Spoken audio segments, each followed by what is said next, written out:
किस बात की अब सुशासन है मेरे इस राज बिहार में। क्या कमी रह गई है नीतीश जी, क्या कमी रह गई है साहेब जी, हम बच्चों के व्यवहार में। अरे होली दिवाली ईद दशहरा सब कुछ मेरा छूट गया, छूट गया वो गांव की माटी, किस्मत मेरा फूट गया। अरे छूट गया वो जवानी भी मेरा, और छूट गई वो प्यारी रे, इस बीपीएससी के चक्कर में छूट गई तैयारी रे। आंदोलन में हम लोग कार्यरत हैं तो मानसिक रूप से प्रताड़ित हो गए, लेकिन जो सत्ता पे बैठे हुए सरकार है हमारी बात को नहीं सुनी। अब घोषणा करिए री एग्जाम की तिथि को अखबार में, तुम जब जब लाठी चलाओगे हम खड़े मिलेंगे कतार में। हमें चाहिए कि एक फेयर एग्जामिनेशन कराइए। तो बिहार की छवि जैसी थी, छवि बिगड़ती जा रही है। एक बार पूछने तो आते हैं कि कहाँ कमियां रह गई है बेटा, कहाँ दिक्कत है। सबसे पहले सच टॉक के पूरी टीम को मेरा नमस्कार है, क्योंकि उन्होंने विद्यार्थियों के जो बीपीएससी हम लोग एस्पायरेंट हैं उसके मुद्दे को शुरुआत से दिखाने का प्रयास किया है और अभी तक दिखा रहे हैं। और जो आपका सवाल था कि हम लोगों की हाई कोर्ट से हार हुई है उसके बाद हम लोग क्या करेंगे, देखिए न्यायपालिका पर पहले भी विश्वास थी और अभी भी न्यायपालिका पर विश्वास है। हम उनके ऊपर में उंगली उठाने वाले कोई नहीं होते हैं, क्योंकि हम भी भारतीय संविधान को मानने वाले हैं। लेकिन हम बीपीएससी अभ्यर्थी लगातार, आज देखिए 102, 103, 104 डे हो गया और लगातार अपनी मांगों को लेकर हम लोग मांगरत हैं। लेकिन जब से ही फैसला आया और फैसला आने के बाद हमारे आंखों से आंसू निकलने लगे और हम तमाम विद्यार्थी रोने लगे, क्योंकि विश्वास था कहीं ना कहीं हमारी जीत होगी। नहीं भी जीत होती है तो इस रिजल्ट पर स्टे लगाया जाएगा कि आगे मेंस का एग्जामिनेशन नहीं होगा। लेकिन कहीं ना कहीं कहते हैं ना कि जब हार हो जाती है तो हार जल्दी मानना नहीं पड़ता है। जब आप सच के साथ लड़ते हैं ना तो सच पराजित हो सकता है लेकिन सच हार नहीं सकता है। तो हम लोग आगे जो है सुप्रीम कोर्ट का रुख करेंगे, सुप्रीम कोर्ट पहुंचेंगे और जो भी हो सकता है हमारे सारे छात्रों का कलेक्टिव डिसीजन होगा। इसमें सिर्फ अनुज पराशर का, अमन का या नीतीश भैया का या और भी जितने छात्र हैं उन लोगों का डिसीजन नहीं है, इनमें सभी लोगों का एक कलेक्टिव डिसीजन होगा और सभी लोग मिलकर जो हम लोग सुप्रीम कोर्ट रुख करेंगे और वहां अपनी याचिका दर्ज करेंगे। क्योंकि हम लोगों के पास जो एविडेंस था, प्रॉपर एविडेंस होने के बावजूद भी यहाँ कहीं ना कहीं त्रुटियां हो गई होगी या कहीं ना कहीं गंभीरता पूर्वक जो है जो सुप्रीम हाई कोर्ट के जो न्यायालय के न्यायाधीश होंगे वो नहीं देखे होंगे, कहीं ना कहीं कमियां रही होगी। इसी कारण से हम लोग आगे रुख करेंगे। आप एक कवि भी है, हमने ऐसा सुना है, मतलब आपकी कवि काफी सरकार के विपक्ष में आते हैं। कोई एक कविता जो आपकी बहुत ज्यादा चली है वो हमें ये आप दर्शकों को सुनाइए। देखिए अब नया कविता आपको सुनाता हूँ। बहुत सारे मैंने कविताएं किया था, वो कविताएं नहीं है, हम छात्रों का दर्द है, क्योंकि हम भी एक एस्पायरेंट हैं। तो हमारे अंदर की जो वेदना थी, जो चेतना थी, मैंने वही कलम से पिरोया है। तो इस बीच में क्या होता है, जो एस्पायरेंट होता है वो जब पढ़ने के लिए घर से, गांव से निकल कर आता है बाहर, तो उनके क्या पीछे चीजें छूट जाती है, उन्हीं पर मैंने लिखा था। अरे होली दिवाली ईद दशहरा सब कुछ मेरा छूट गया, छूट गया वो गांव की माटी, किस्मत मेरा फूट गया। अरे छूट गया वो जवानी भी मेरा, और छूट गई वो प्यारी रे, इस बीपीएससी के चक्कर में छूट गई तैयारी रे, इस बीपीएससी के चक्कर में छूट गई तैयारी रे। तो समझिए कि लगातार अगर हमारी जो आंदोलन में हम लोग कार्यरत हैं तो मानसिक रूप से प्रताड़ित हो गए हैं। गर्दनी बाग की धरती की अगर बात की जाए तो पीछे नालियां हैं, आगे सड़क है जिसमें वाहन आती जाती रहती है, और वो ठंड और बरसात और वो अभी गर्मी का मौसम, सब कुछ हम लोग झेले हैं। सांप, बिच्छू, मेढक, कीड़े मकोड़े, हर चीजों में हमने झेला है। लेकिन जो सत्ता पे बैठे हुए सरकार है हमारी बात को नहीं सुनी। बाकी जितने लोग हैं जो अपोनेंट हैं उन्होंने सुना। लेकिन देखिए बात उसी पर उठाई जाती है, लोग कहते हैं कि अब उन पे बात क्यों नहीं उठाते हैं। अरे भैया आपके सरकार है तो आपको ना बात उठाएंगे, कहीं ना कहीं हम लोग की मेजोरिटी थी तभी आपको सत्ता पक्ष हमने दिया था।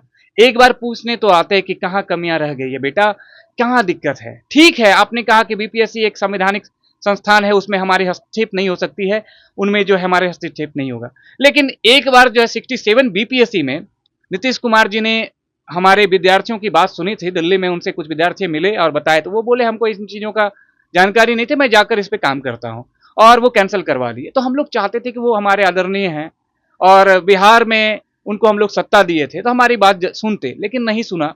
बहुत दुख हुआ है। और इसी पर मैंने लिखा था, किस बात की अब सुशासन है मेरे इस राज बिहार में, किस बात की अब सुशासन है मेरे इस राज बिहार में, क्या कमी रह गई है नीतीश जी, क्या कमी रह गई है साहेब जी, हम बच्चों के व्यवहार में, अब घोषणा करिए री एग्जाम की तिथि को अखबार में, तुम जब जब लाठी चलाओगे हम खड़े मिलेंगे कतार में। बच्चे मेहनत करते हैं पूरी, बीपीएससी कोई छोटी मोटी बात नहीं है, बड़े लोग बहुत मेहनत करते हैं, छोटे सारे छात्र उसमें उत्तीर्ण होने के लिए, पास होने के लिए। और जब कुछ गड़बड़ी पाई जाती है तो छात्रों के साथ क्या होता है, उनके मनोवृत्ति, एक मोटिवेशन कितना डाउन होता है, उसके बारे में जरूर जानेंगे। क्योंकि भले ही बच्चा कितना भी मेहनत किया हो, लेकिन अगर उसमें अगर किसी एग्जाम में ही गड़बड़ी हो तो फिर उसको लेके छात्रों के ऊपर क्या बीतती है, ये जानना चाहेंगे जरूर।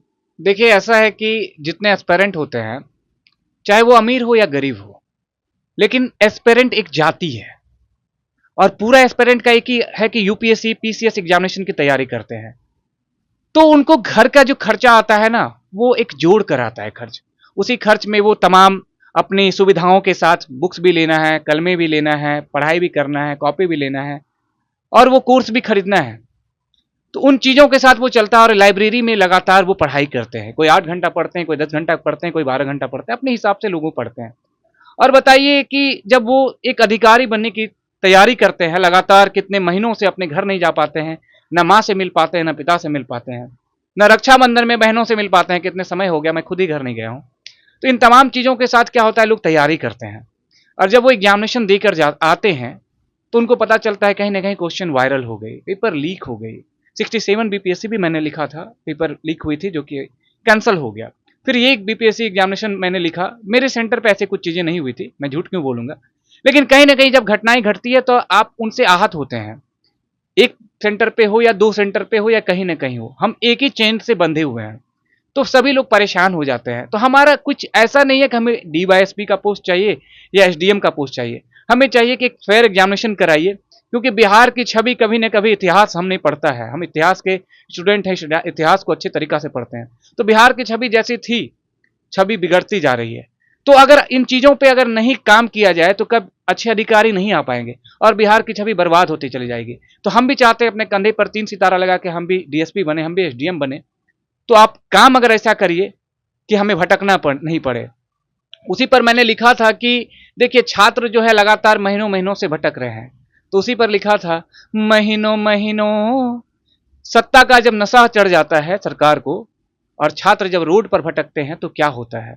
उसी पर मैंने लिखा है, जो मैं सुनाने का प्रयास करता हूं। महीनों महीनों भटक रहे हैं छात्र युवा रोडों पर, महीनों महीनों भटक रहे हैं छात्र युवा रोडों पर, लगता नहीं है फिकर है उनको, लगता नहीं है खबर है उनको, मार लिए हैं कुछ भंड होकर, महीनों महीनों भटक रहे हैं छात्र युवा रोडों पर, लाठी चलाया पानी भी बरसाया, नोटिस दे के डराया है, हम भी नहीं है डरने वाले, युवाओं को जगाया है, महीनों महीनों भटक रहे छात्र युवा रोडों पर।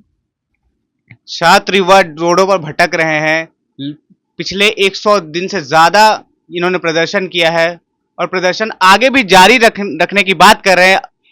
अगर पटना हाई कोर्ट ने इस मामले को खारिज कर दिया है तो इन्होंने ये कहा कि सुप्रीम कोर्ट में ये अपना याचिका दायर करेंगे और चीजें बताएंगे, आपको दिखाते रहेंगे ऐसी खबरें सच टॉक्स पे।